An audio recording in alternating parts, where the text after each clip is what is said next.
Hii ni hadithi ya mtu aliyeitwa Yona. Aliishi enzi za Biblia nchi ya Israeli, sehemu iitwayo Galilaya.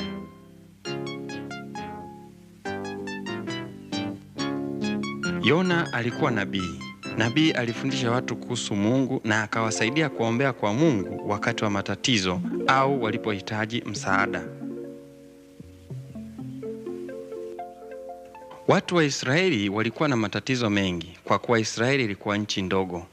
Wafalme wa nchi zilizoizunguka Israeli walifanya walipe kodi nyingi za mapato.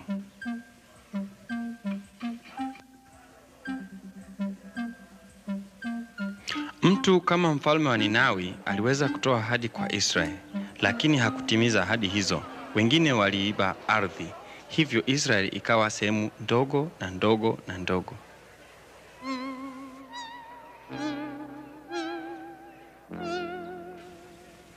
Israeli ilikuwa na mfalme. Mmoja wa wafalme wa Israeli aliitwa Yeroboamu.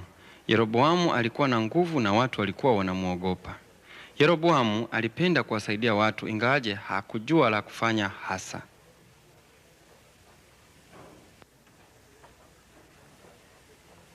Siku moja Yona alifika kwa mfalme na habari maalum. Mungu wetu anatusikitikia. Yona alimwambia mfalme, atakusaidia kufukuza maadui ndani ya Israeli na kurudishiwa nchi iliyokwisha chukuliwa kutoka kwetu. Ilimfurahisha Yona kumpa mfalme habari hizi. Yeroboamu alijua kwamba Yona alikuwa nabii na alikuwa anajua kwamba Yona hamdanganyi. Hata hivyo, maneno hayo yalikuwa mazuri mno. Hivyo ingawaje Israeli ilikuwa nchi ndogo, Yeroboamu alikuwa mwerevu na kuongoza askari wake wa vita kushambulia maadui.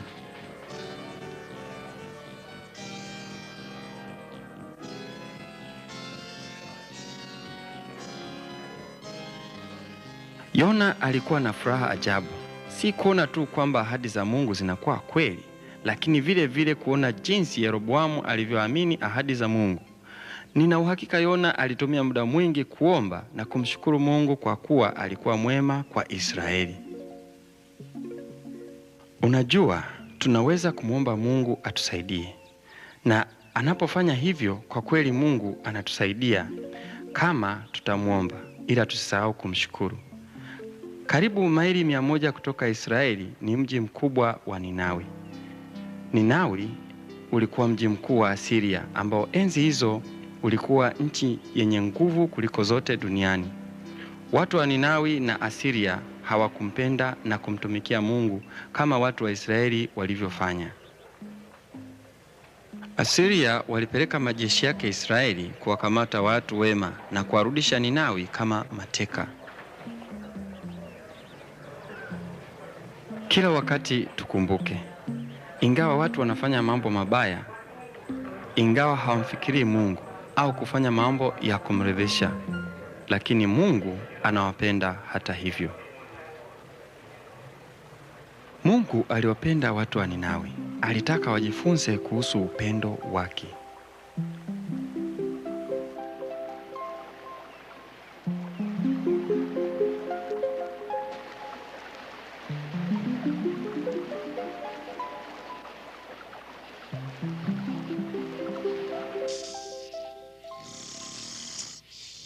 Nasikitika kusema Yona hakuwapenda watu wa Ninawi, ila aliwachukia. Siku moja asubuhi Yona alipoamka, Mungu alimwambia lazima aende mji mkuu wa Ninawi kuwaonya watu kuacha matendo yao mabaya wanayofanya, kwani Mungu atawaadhibu. Yona hakutaka wazo hilo hata kidogo la kwenda Ninawi. sehemu ile ya uovu. Jambo gani zuri la kuwahubiri watu kama hao?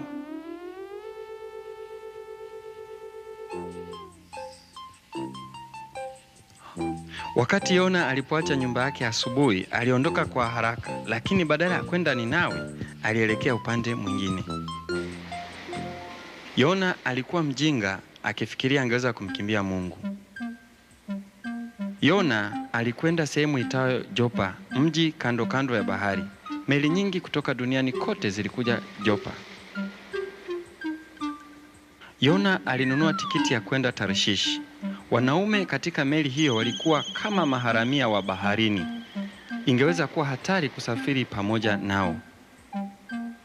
Lakini Yona hakujali, kwani Tarshishi ilikuwa mbali na Ninawi ambapo meli yote ingeweza kumchukua. Ndani ya moyo wake, akiwa anaangalia meli ikipakiwa, Yona alijua anafanya mabaya. Alijua hamfuati Mungu.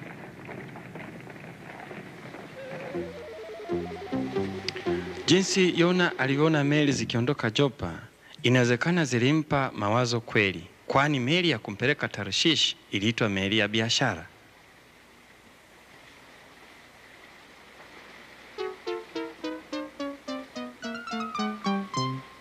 Rubani wa meli na mabaharia lazima walishangazwa kuhusu mgeni asiyejulikana na mwenye hamaki na hatari ambaye anasafiri nao. Na nina hakika Yona hatimaye aliingia ndani ya meli na kuwaza sana. Hapa alikuwapo nabii wa Mungu, mtu ambaye aliwaambia watu wa Israeli jinsi ambavyo wangepaswa kutenda ili kumridhisha Mungu na kumwelekea.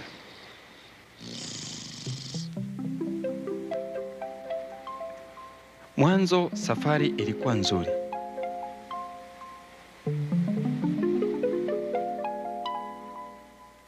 Lakini usiku mmoja wingu lilifanya anga kuwa giza. Upepo ulianza kuvuma, mvua ikaanza kunyesha, na katika muda mfupi mawimbi yakaanza kuja juu, yakisukuma meli juu chini, nyuma na mbele. Wasafiri waliogopa sana. Kuna mtu aliyemfanya Mungu wa bahari akasirike, walilia, huku akijitahidi kuzuia meli yao isizame. Kwa ujumla, safari za Tarshishi na Jopa, wasafiri hawa walikuwa hawajawahi kuona mawimbi kama hayo. Ndiyo, Mungu wa bahari amekasirika, walilia huku wakitupa vitu ili kupunguza uzito wa meli na kwa ajili ya usalama wao.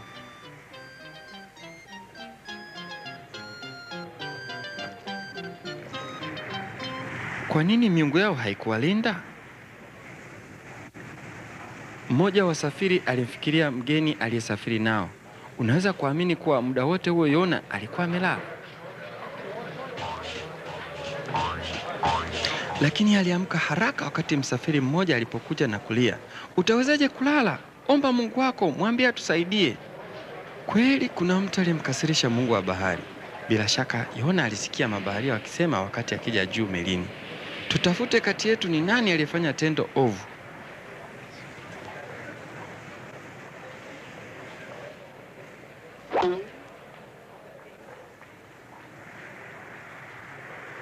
Sababu moja iliyowafanya mabaharia kukata kamba jinsi ile ilikuwa kufanya kama tunavyofanya. Kama unavyojua, kuna kuagua au kupiga kura. Ni siku hizo tu watu waliamini wanaweza kujua ukweli kwa njia kama hii. Iliitwa kupiga kura. Kila mtu kwenye meli alivuta kipande cha kamba.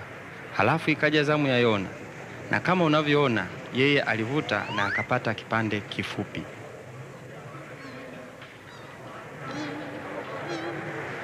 "Wewe ni mwovu," mabaharia walilia. "Wewe ndiwe uliowafanya miungu wa bahari wakasirike." "Wewe ni nani?" waliuliza. "Unatokea wapi? Watu wako ni nani? Kazi yako ni ipi? Umefanya dhambi gani?"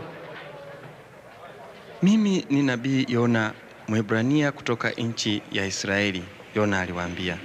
"Na ni kweli nimefanya tendo ovu. Sikumtii Mungu wa kweli na nimekuwa nikimkimbia. Kweli mimi ndio sababu ya dhoruba hii ya ajabu."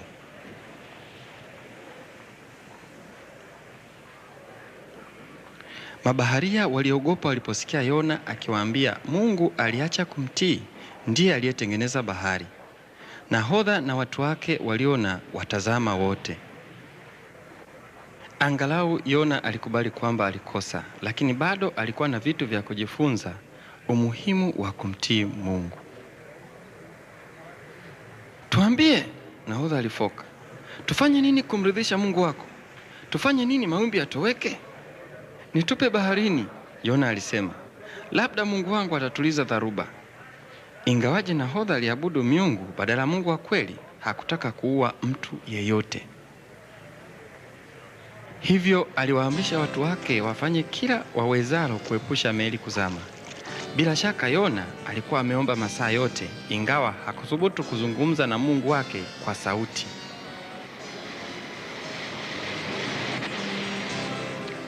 Mwishoni, mabaharia walifanya kama Yona alivyowaambia.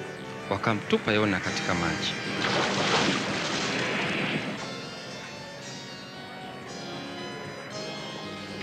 Hapo hapo mvua ikaacha kunyesha. Upepo ulivuma pole pole na jua likaanza kuchomoza.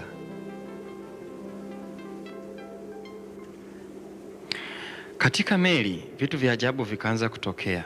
Mabaharia wake waliokuwa kama maharamia walianza kumwamini Mungu wa kweli, mpendwa Baba wa mbinguni.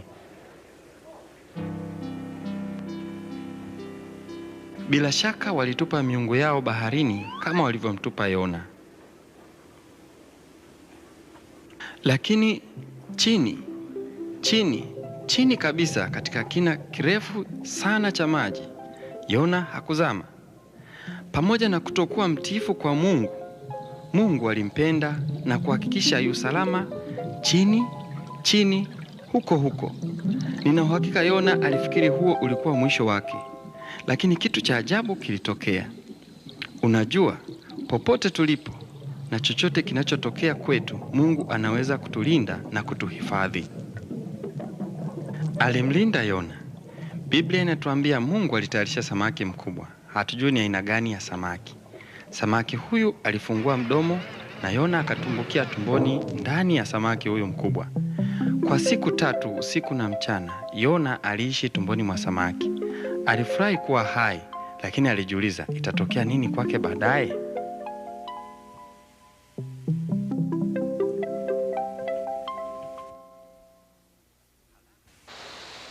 Halafu, kama Mungu alivyomwagiza samaki alitoka kwenye maji na kumtapika Yona akiwa hai kando ya bahari.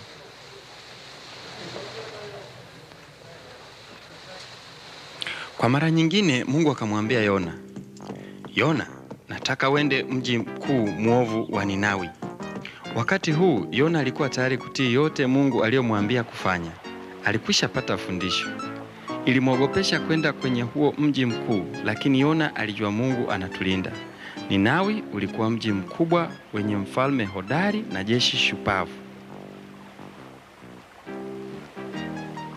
Ninawi ulikuwa mkubwa sana, ambao ulimchukua Yona siku 3 kuzunguka. Fikiria kuzunguka ngome siku 3, kuangalia ukuta ule ungeweza kumwogopesha Yona.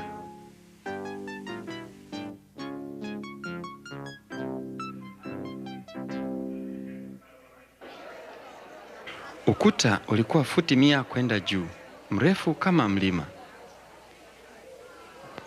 Kweli Ninawi ulikuwa mji mkubwa na wenye nguvu. Na Yona alivyokaribia jiji alianza kuhubiri. Katika siku 40 Ninawi utaangamizwa, alilia. Kama Biblia inavyotuambia, Yona aliingia ndani ya Ninawi na kusimama akihubiri. Mungu ameona uovu wenu. Yona ilibidi pia awaeleze jinsi Mungu anavyowapenda. Kwani kama Biblia inavyotuambia, Mungu anachukia dhambi, lakini anawapenda wenye dhambi. Ni Yona tu ambaye hakuweza kufanya hivyo. Yeye aliwaambia tu walivyo wabaya na kwa Mungu ataleta adhabu kali juu ya Ninawi. Watu wa Ninawi waliamini aliyosema Yona na mioyo yao ikahuzunika. Kweli Yona aliweza kuona watu walikuwa wakifikiria kadri walivyokuwa wakisikiliza maneno yake. Lakini hakuwa na upendo katika moyo wake kwao. Alikumbuka mabaya yaliyofanywa na watu wa Ninawi katika nchi yake ndogo ya Israeli. Alitaka Ninawi iangamizwe. Yona alipoona watu wa Ninawi wamesikia onyo la Mungu, jinsi walivyosikitikia dhambi zao, na alivyoona jinsi walivyotaka Mungu awasamehe, na alivyoona walivyotaka watende mema badala ya mabaya, hii ilimfanya Yona akasirike. Aliwachukia watu wa Ninawi sana kiasi hakutaka Mungu awasamehe dhambi zao. Hapana, alitaka Mungu awaangamize. Hivyo alitembea tena na tena mji mzima akiwaambia watu kwa kuwa walikuwa watu wabaya na kuwa walifanya matendo mabaya, Mungu angewaangamiza.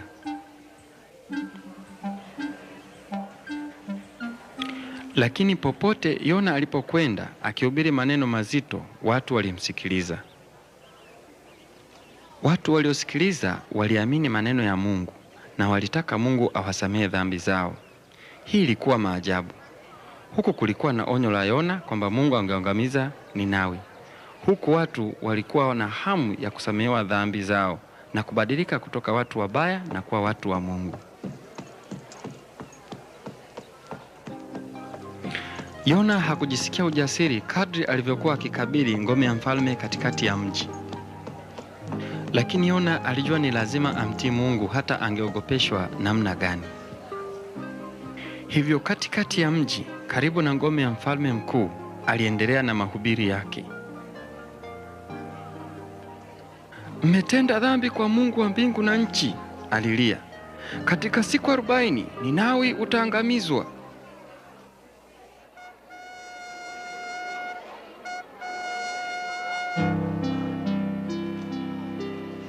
Ukoo wa kifalme wa Ninawi ulikuwa na mtu mwenye sifa kubwa, babu wa babu, Noa, mtu ambaye aliunda safina. Lakini wafalme na jamii zao hawakuwa kama Noa, na mfalme huyu alikuwa mwovu sana. Alitenda mabaya mengi, hakumwabudu Mungu. Alikuwa kama watu wengine siku hizi, au sivyo?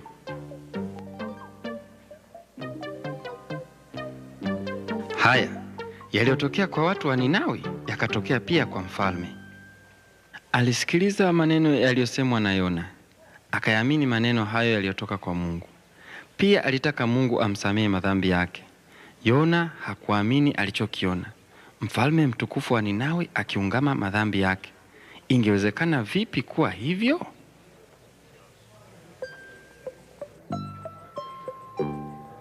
Halafu mfalme akafanya mambo ya ajabu.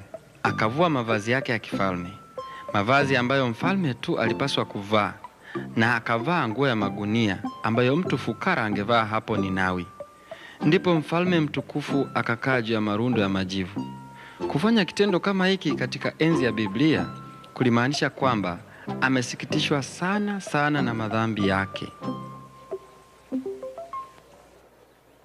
Mfalme aliwaambia watu wake katika jiji lake kufanya kama aliyofanya, na watu walitii. Naam, kama tulivyoona awali, ilikuwa vigumu kuamini jinsi Yona alivyotenda. Alifadhaishwa kuona watu wakiomba msamaha wa Mungu, kwa sababu kama nilivyokuambia, alitaka Mungu aliangamize jiji na kila mtu aliyekuwemo. Ninakaribia kushangaa kama kwamba hata punda mwaminifu wa Yona, bila kujali jina na umbo lake, punda kama huyo angelishangazwa na mambo yaliyokuwa yakiendelea ndani ya mawazo ya bwana wake, kwa sababu Yona alikasirika zaidi na zaidi. Mtaangamizwa, aliwaambia watu. Kwa siku hiyo, punda wake alikuwa na busara kuliko Yona. Unafikiriaje? Bwana, Yona alililia kwa sauti na akaomba, siwezi kuvumilia zaidi. Umemsamehe adui mkuu wa nchi yangu Israeli. Ungekuwa umeangamiza nchi ya Ninawi na mfalme wa watu wote. Chukua uhai wangu Bwana, nimekasirika na kudhalilika. Sihitaji kuishi tena. Baadaye wazo likamjia Yona ndani ya mawazo yake ya hasira. Pengine Mungu ataangamiza Ninawi hapo baadaye. Biblia inatuambia Yona alikwenda nje ya Ninawi. Alikwenda sehemu ndogo ya kujipatia kivuli. Pale akakaa na akasubiri Ninawi iangamizwe. Huwezi kuona jinsi mambo yalivyokuwa yakiendelea ndani ya mawazo yake alipokuwa akiwaza jinsi ambavyo mambo yangetokea katika jiji. Kadri Yona alivyokaa pale nje ya jiji la Ninawi, hasira zilimjaa, akasikia upweke.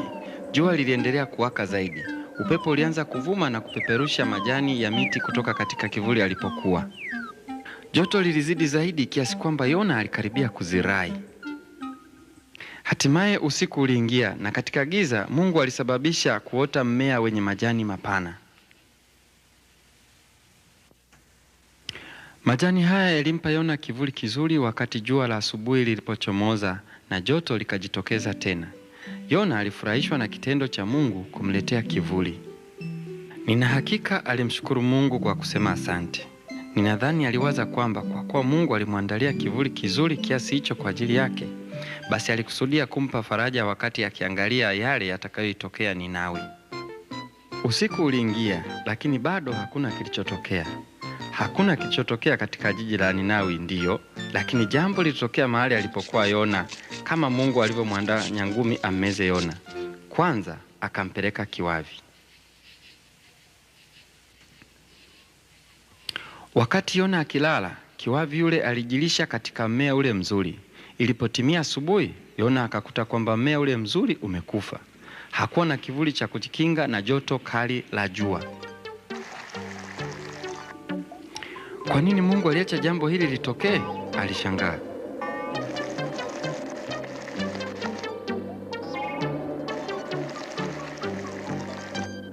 Badala ya kufikiria kosa ambalo pengine alilifanya, kama vile kutaka jiji la Ninawi liangamizwe hata kama watu walitubu makosa, Yona tena alikasirika.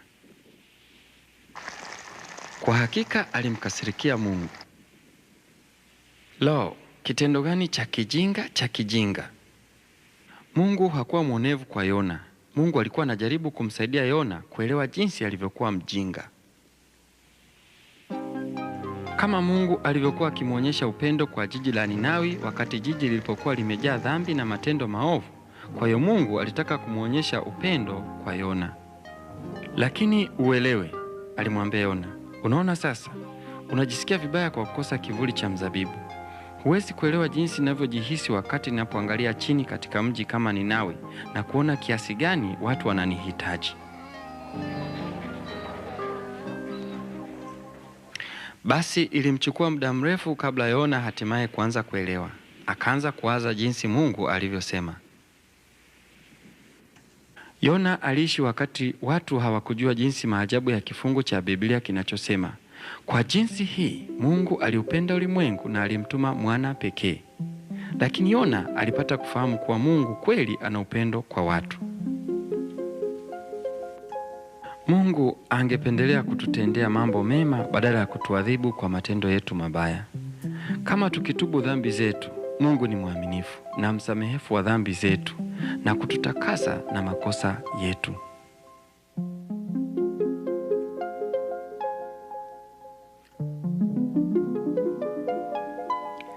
Kwa miaka mingi sasa, vijana kwa wasichana, wababa kwa wamama, wamesikia hadithi ya Yona na jiji la Ninawi. Sasa umejua historia hii ya Biblia vile vile. Umejifunza somo lolote kutoka kwa Yona na jinsi alivyotenda maajabu? Umewahi kujaribu kumkimbia Mungu, kuficha madhambi yako, kuficha baadhi ya mabaya uliyoyafanya? Je, kuna mtu umpendi hata chembe? Na kupenda Mungu angemdhuru? Usiwe kama Yona. Onyesha upendo kwa wengine, na hasa watu ambao unaona huwezi kabisa kuwapenda. Tunapofanya hivi, tunamfanya Mungu aonyeshe mapenzi yake zaidi kwetu.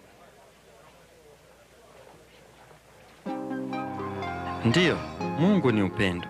Alionyesha upendo wake kwa kuja mwana wake na kufa katika msalaba. Na Yesu alipotoka kutoka kaburini. Hakika ni kweli, kama Biblia inavyosema, Mungu aliupenda ulimwengu na akatupa mwana pekee ili kila mtu aaminie katika yeye asipotee bali apate uzima wa milele. Mahali popote pale ulimwenguni utawapata vijana na wasichana na waume kwa wake ambao kweli wanampenda Mungu. Kama ninavyotumaini kuwa nanyi mfanye pia.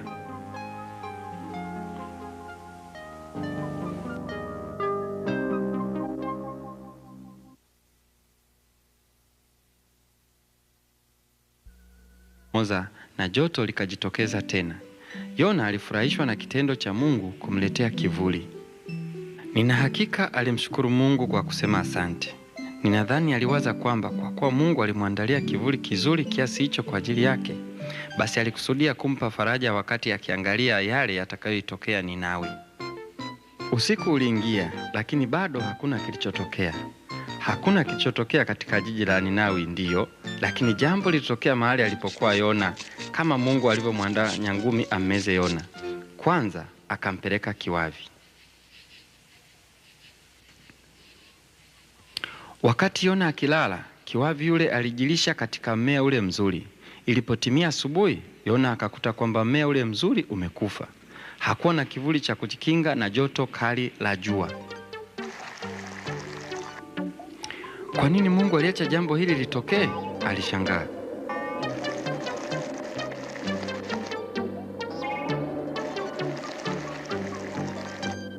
Badala ya kufikiria kosa ambalo pengine alilifanya, kama vile kutaka jiji la Ninawi liangamizwe hata kama watu walitubu makosa, Yona tena alikasirika. Kwa hakika alimkasirikia Mungu.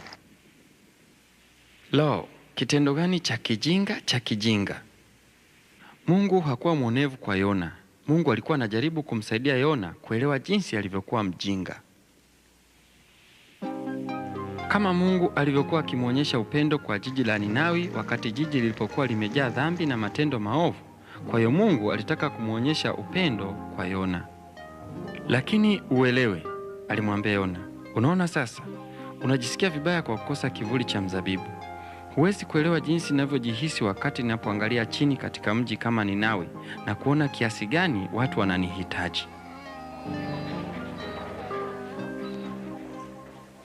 Basi ilimchukua muda mrefu kabla Yona hatimaye kuanza kuelewa. Akaanza kuwaza jinsi Mungu alivyosema.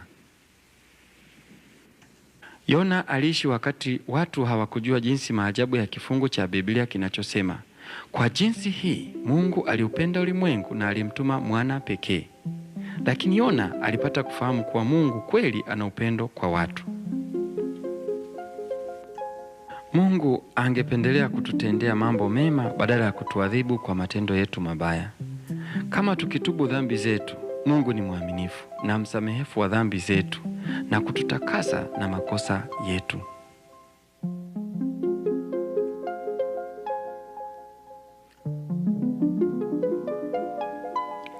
Kwa miaka mingi sasa, vijana kwa wasichana, wababa kwa wamama, wamesikia hadithi ya Mungu kama watu wa Israeli walivyofanya. Asiria walipeleka majeshi yake Israeli kuwakamata watu wema na kuwarudisha Ninawi kama mateka. Kila wakati tukumbuke, ingawa watu wanafanya mambo mabaya, ingawa hawamfikiri Mungu au kufanya mambo ya kumridhisha, lakini Mungu anawapenda hata hivyo. Mungu aliwapenda watu wa Ninawi. Alitaka wajifunze kuhusu upendo wake.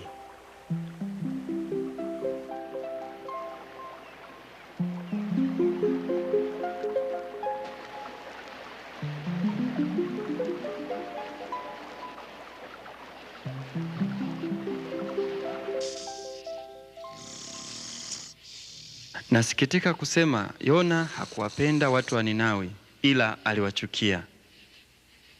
Siku moja asubuhi Yona alipoamka, Mungu alimwambia lazima aende mji mkuu wa Ninawi kuwaonya watu kuacha matendo yao mabaya wanayofanya, kwani Mungu atawaadhibu. Yona hakutaka wazo hilo hata kidogo la kwenda Ninawi, sehemu ile ya uovu. Jambo gani zuri la kuwahubiri watu kama hao?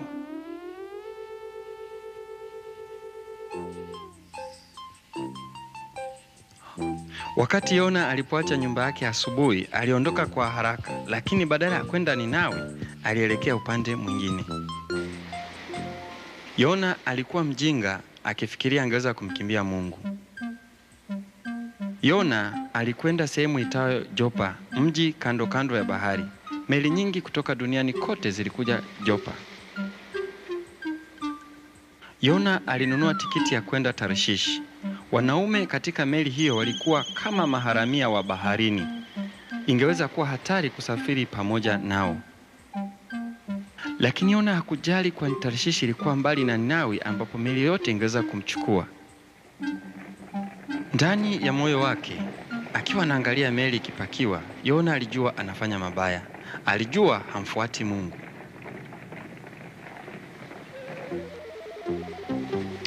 Jinsi Yona aliona meli zikiondoka Jopa, inawezekana zilimpa mawazo kweli, kwani meli ya kumpeleka Tarshish iliitwa meli ya biashara.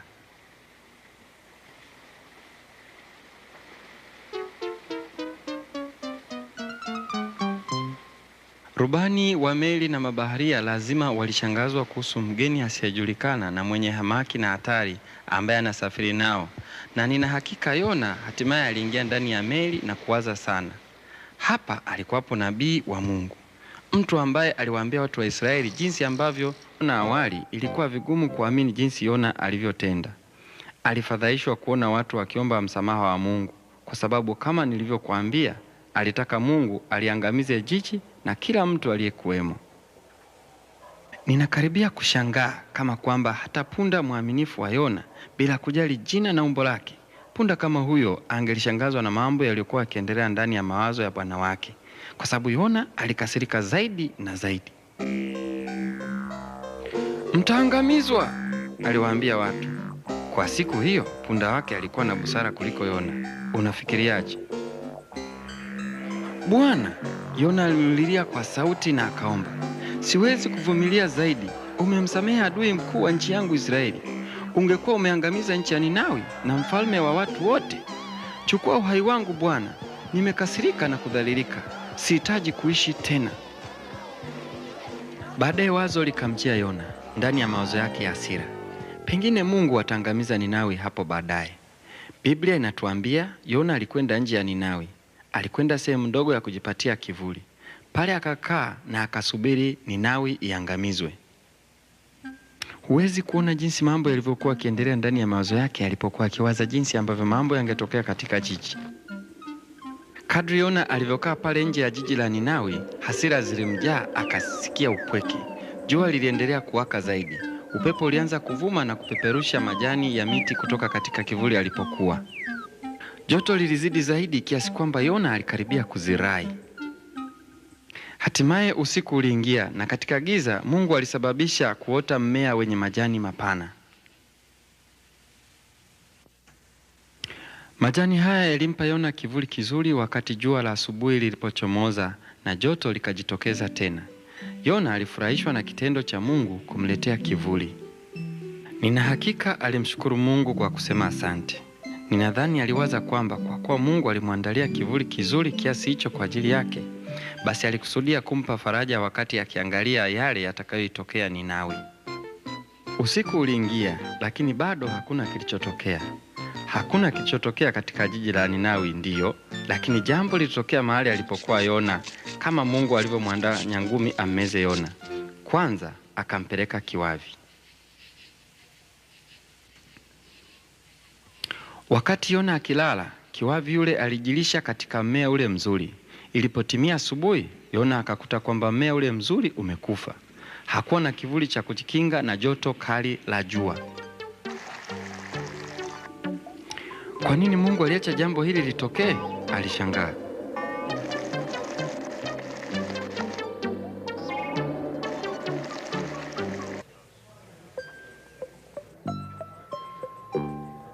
Halafu mfalme akafanya mambo ya ajabu.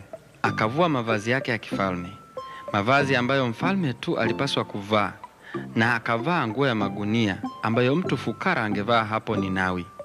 Ndipo mfalme mtukufu akakaa juu ya marundo ya majivu.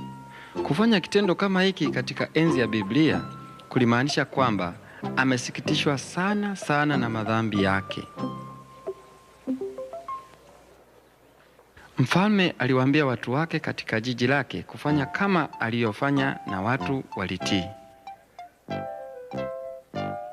Naam, kama tulivyoona awali, ilikuwa vigumu kuamini jinsi Yona alivyotenda. Alifadhaishwa kuona watu wakiomba msamaha wa Mungu, kwa sababu kama nilivyokuambia, alitaka Mungu aliangamize jiji na kila mtu aliyekuwemo. Ninakaribia kushangaa kama kwamba hata punda mwaminifu wa Yona, bila kujali jina na umbo lake, punda kama huyo angelishangazwa na mambo yaliyokuwa yakiendelea ndani ya mawazo ya bwana wake, kwa sababu Yona alikasirika zaidi na zaidi. "Mtaangamizwa," aliwaambia watu. Kwa siku hiyo, punda wake alikuwa na busara kuliko Yona. Unafikiriaje? "Bwana," Yona alililia kwa sauti na akaomba, "siwezi kuvumilia zaidi. Umemsamehe adui mkuu wa nchi yangu Israeli. Ungekuwa umeangamiza nchi ya Ninawi na mfalme wa watu wote. Chukua uhai wangu Bwana. Nimekasirika na kudhalilika. Sihitaji kuishi tena." Baadaye wazo likamjia Yona ndani ya mawazo yake ya hasira. Pengine Mungu ataangamiza Ninawi hapo baadaye.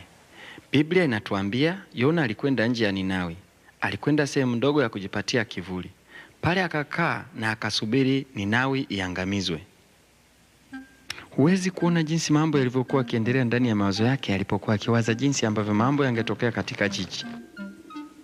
Kadri Yona alivyokaa pale nje ya jiji la Ninawi, hasira zilimjaa, akasikia upweke. Jua liliendelea kuwaka zaidi. Upepo ulianza kuvuma na kupeperusha majani ya miti kutoka katika kivuli alipokuwa. Joto lilizidi zaidi kiasi kwamba Yona alikaribia kuzirai.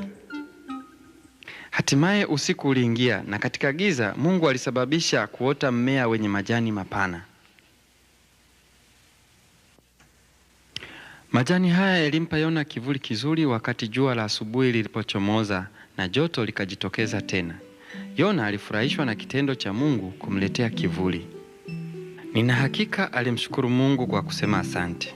Ninadhani aliwaza kwamba kwa kuwa Mungu alimwandalia kivuli kizuri kiasi hicho kwa ajili yake, basi alikusudia kumpa faraja wakati akiangalia yale yatakayoitokea Ninawi.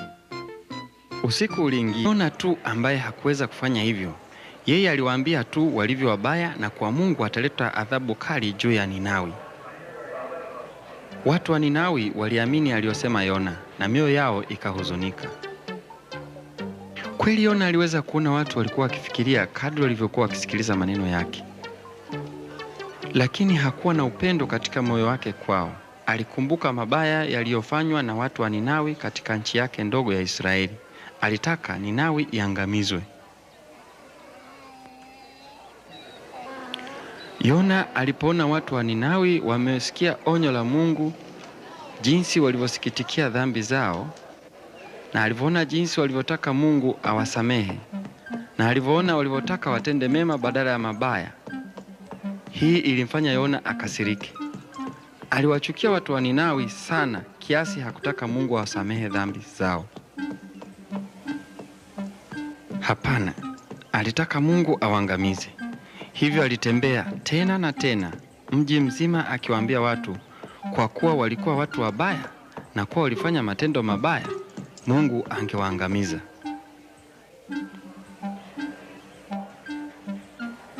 Lakini popote Yona alipokwenda akihubiri maneno mazito, watu walimsikiliza. Watu waliosikiliza waliamini maneno ya Mungu na walitaka Mungu awasamehe dhambi zao. Hii ilikuwa maajabu. Huku kulikuwa na onyo la Yona kwamba Mungu angeangamiza Ninawi. Huku watu walikuwa na hamu ya kusamehewa dhambi zao na kubadilika kutoka watu wabaya na kuwa watu wa Mungu. Yona hakujisikia ujasiri kadri alivyokuwa akikabili ngome ya mfalme katikati ya mji. Lakini Yona alijua ni lazima amtii Mungu hata angeogopeshwa namna gani. Hivyo katikati ya mji, karibu na ngome ya mfalme mkuu, aliendelea na mahubiri yake. "Mmetenda dhambi kwa Mungu wa mbingu na nchi," alilia. "Katika siku 40 Ninawi utaangamizwa."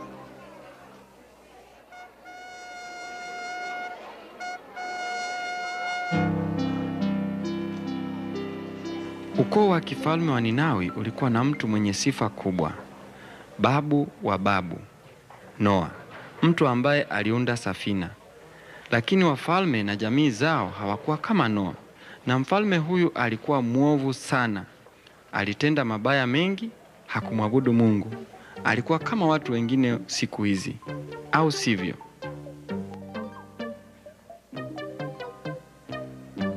Haya, yaliyotokea kwa watu wa Ninawi yakatokea pia kwa mfalme.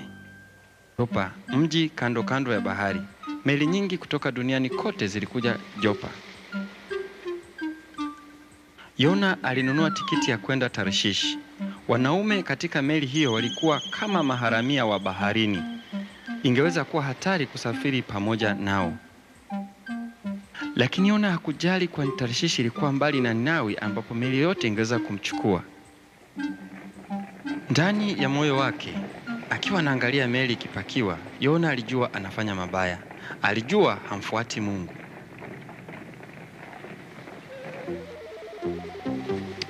Jinsi Yona aliona meli zikiondoka Jopa, inawezekana zilimpa mawazo kweli, kwani meli ya kumpeleka Tarshish iliitwa meli ya biashara.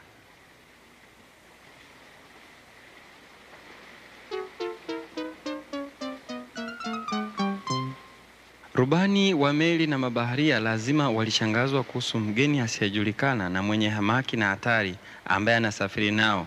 Na nina hakika Yona hatimaye aliingia ndani ya meli na kuwaza sana. Hapa alikuwapo nabii wa Mungu. Mtu ambaye aliwaambia watu wa Israeli jinsi ambavyo wangepaswa kutenda ili kumridhisha Mungu na kumwelekea.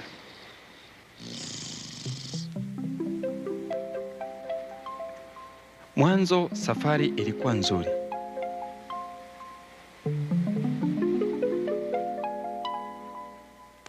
Lakini usiku mmoja, wingu lilifanya anga kuwa giza. Upepo ulianza kuvuma, mvua ikaanza kunyesha, na katika muda mfupi mawimbi yakaanza kuja juu, yakisukuma meli juu chini, nyuma na mbele. Wasafiri waliogopa sana. Kuna mtu aliyemfanya Mungu wa bahari akasirike, walilia, huku akijitahidi kuzuia meli yao isizame. Kwa ujumla, safari za Tarshishi na Jopa, wasafiri hawa walikuwa hawajawahi kuona mawimbi kama hayo. Ndiyo, Mungu wa bahari amekasirika, walilia huku wakitupa vitu ili kupunguza uzito wa meli na kwa ajili ya usalama wao.